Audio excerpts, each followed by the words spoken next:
Hello again, everyone. Edwin Learnard back once again in this YouTube astrological segment. We'll be talking about a New York Times article that was recently published. It was about astrologers astrologers didn't predict the coronavirus, and it's my rebuttal or response to it.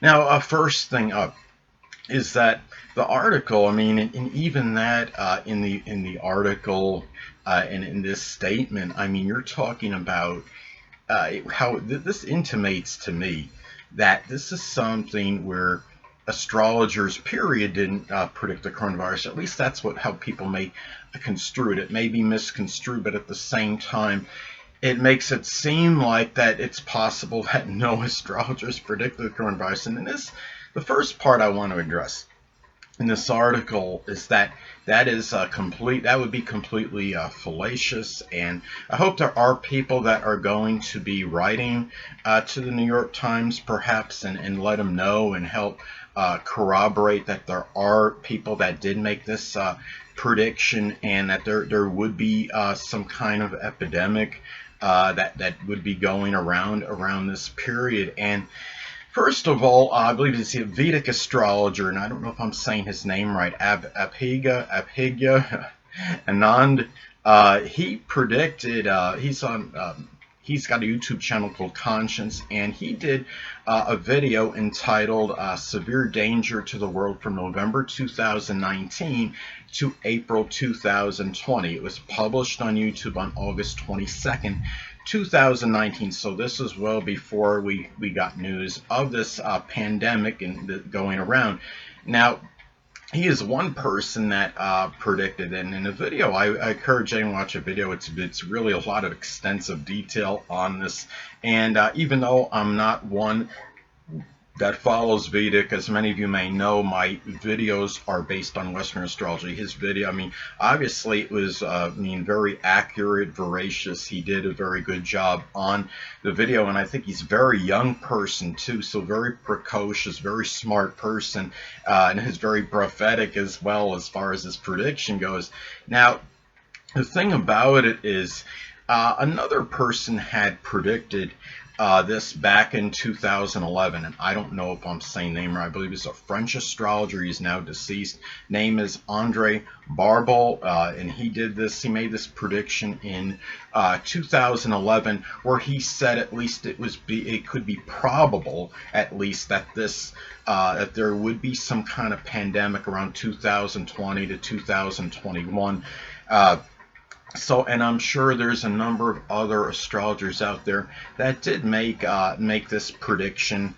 And the thing about this is, when I see articles like this, like on the New York Times, and when I hear people talk about astrology, they don't, in trying to repudiate it or debunk it or what have you, this is like based on a lack of knowledge, a lot of superficial knowledge. It's a lot of people that are just looking for, I believe, some excuse to try to dispute and refute astrology. And the reality is it does exist, and this article was basically inspired by the fact you had a renowned astrologer that didn't say that there was going to be a coronavirus. And I'm not going on this video, I'm not going to cast aspersions on people that didn't predict it or give some indictment on these people or chastise them, because there's no, I mean, we all understand, not everybody is making predictions on, but not all astrologers made the prediction on the coronavirus. I mean, there's no infallibility as far as astrologers go. And the thing about this is, I don't think it's right for somebody to write an article and try to, and really they're trying to discredit astrology and try to make it lose credibility based on one astrologer that doesn't make a certain prediction. And another thing I wanted to state on this, and another response to another part of this article, is that there was some statement about something about the majority of psychologists had stated that that people that follow astrology or what have you, that they do this on a confirmation basis, end quote. What they do, they will state in the articles that these psychologists had state that astrologers, what they do is they may look for info that corroborates what they know. And when they say look for info, of course they didn't elaborate on what they actually were trying to state. I believe probably like I would say transits for one thing that might foretell some event. And what these people, what they're basically stating is they felt that astrologers strongly, what they do is they'll see like maybe some major event, and then they'll go back and look at a transit that might have occurred that corroborated what they already knew or what was very probable. Now, the thing about this is, now I can state that this is not. Now, this may be the case in some instances with astrology and astrologers, but it's certainly not always the case. Now, the thing about it is, I could give an example. Okay, when I did some of you may have remembered, I did that video about that the Conor McGregor Floyd Mayweather epic battle. It was a big extravaganza. It was a blockbuster event, and I'm sure it brought in exorbitant revenue, what have you.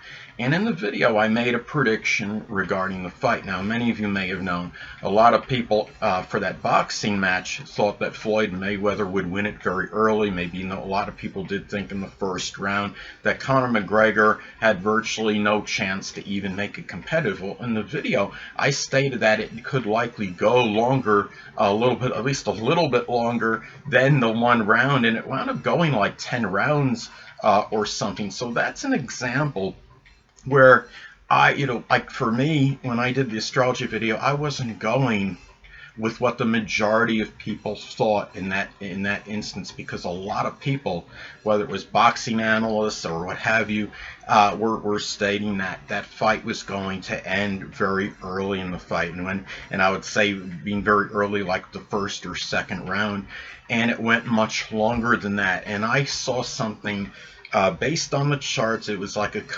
whether it was composite natal transits or what have you.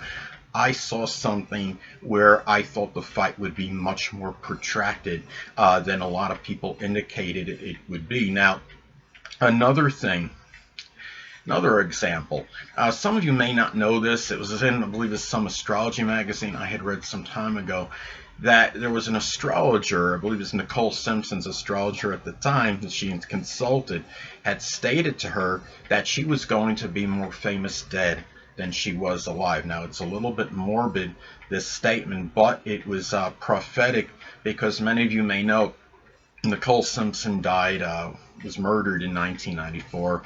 And the thing about it is, there might not have been anything that was there was nothing really that was non-astrological that could have foreshadowed or portended this kind of event. But there was something in the astrology chart there might have been a number of elements in her astrology chart that might have conferred something like this.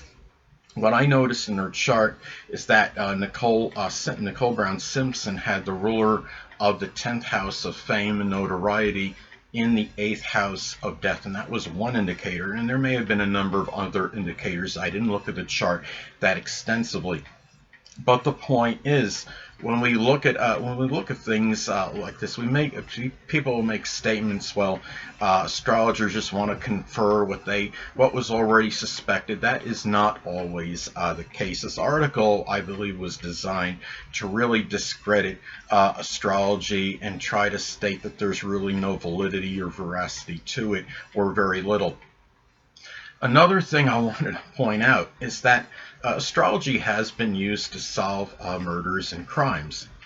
Now, some time ago, there was an astrologer, I believe a forensic astrologer by the name of Christy McIntosh. She was able to use astrology to ascertain the location of two missing women. One was Jessica Runins, I don't know if I'm saying the name right, Runins, and Kara Kopetsky. And both were actually found in the same place, and she thought that they were going to be found together by using forensic astrological techniques. Hold on a moment, people.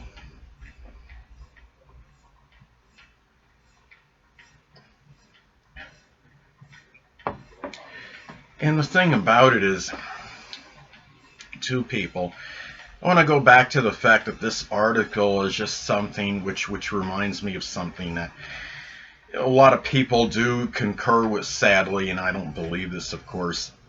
They will try to debunk or refute astrology based on their superficial knowledge.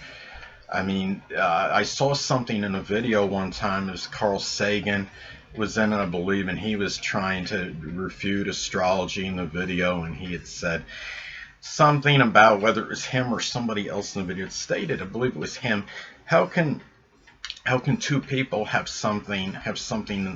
identical charts or close to identical, what have you, and they can go in two different directions? And I mean, an answer to that could be as simple, using an example. I mean, it's really like, for example, if two people have an Aquarius midheaven, they're born at the same time, they got the same midheaven, it's the same degree, but just because it's at the same sign and precise degree doesn't mean those two people go obviously in the same direction. One might choose a career in astrology, one might choose aerospace or become an astronaut, do something.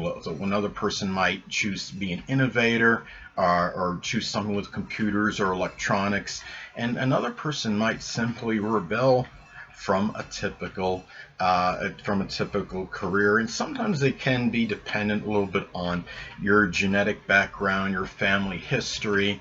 And it's not, I mean, I understand everything's not all astrology, but people will try to debunk this based on very surface and superficial knowledge. And another example could be, like, take my example, for example. It's just something in my chart as an example. My sun's sign is Cancer, right? And I think there's a lot of stereotyping that goes on with astrology. And having a Cancer sun, a lot of people might just assume, well, Edwin, you're going to have a nice, prodigious family, and you're going to have children. And the thing about it is, first off, I don't have a prodigious family, and I have no children. People have to look at every point in the chart. People that write articles like they do for the New York Times, like this kind of, well, I'm not saying everybody with the New York Times, I'm talking about people that wrote an article like this one was written in the New York Times. They are not looking deeply enough into things to actually verify and corroborate something's validity or not. This going back to my Cancer sun, again, I have no children, don't have a prodigious family. The fifth house cusp rules children. I have barren signs on. I have a barren sign on the fifth house cusp, which is Leo, and a barren sign intercepted in the fifth house, which is Virgo. Also, keep in mind another thing too. I have Pluto in the fifth house. Pluto in the fifth house can often manifest as some kind of difficulty, like some kind of, well, not just the difficulty. Sometimes it could be the flat-out obliteration of children and not having children in one's life. I also have the Black Moon Lilith in Leo, and it is and makes a long people might see it as a long conjunction to my fifth house cusp. The Black Moon Lilith in Leo, some cases could manifest as somebody that could be averse to children because they don't want the child to share the spotlight with them, and the fact that it's in close proximity to the fifth house even can further reinforce or reaffirm this. And again, I want to close with this video. I want to state that I think people really need to reach out to the New York Times, or even make video, or if you can make a video like I did, and help keep astrology credible, and let people know they don't need to be influenced by articles like this that are based on superficial knowledge. This is the time where astrologers can bond together. And I hate to say this and say something derogatory about the astrological community, but you know, I'm from New York originally, and I'm going to be a nice person, good disposition generally, but I'm going to speak my mind on this. The fact is, people, the astrological community, I see it as very clannish. I think a lot of it is very self-protective. There's times when I've written things on astrologers' posts and try to sympathize or do something. I don't get a response. There's really things where people, a lot of the people in astrology now are just very engrossed in what they're doing, and they don't want to expand and reach out to other people and other astrologers, and it's a shame that it's like that. But I think what a lot of this is attributed to, sadly, is the fact that we become complacent, and what happens is we get set in our own group, our own clans, and we don't want to expand or extend. We wind up staying in our own little spot. We don't want to ingratiate with others, whether in the astrological community or what have you. And I may be even guilty of that to some degree. So, and this is certainly nothing reprehensible, but it's still something that really needs to improve in the astrological community. So. And remember, I mean, if we unite, we could be much stronger than through division. So anyway, people, that'll conclude this YouTube astrological segment. Until next time, people, Edwin Learnard saying stay well.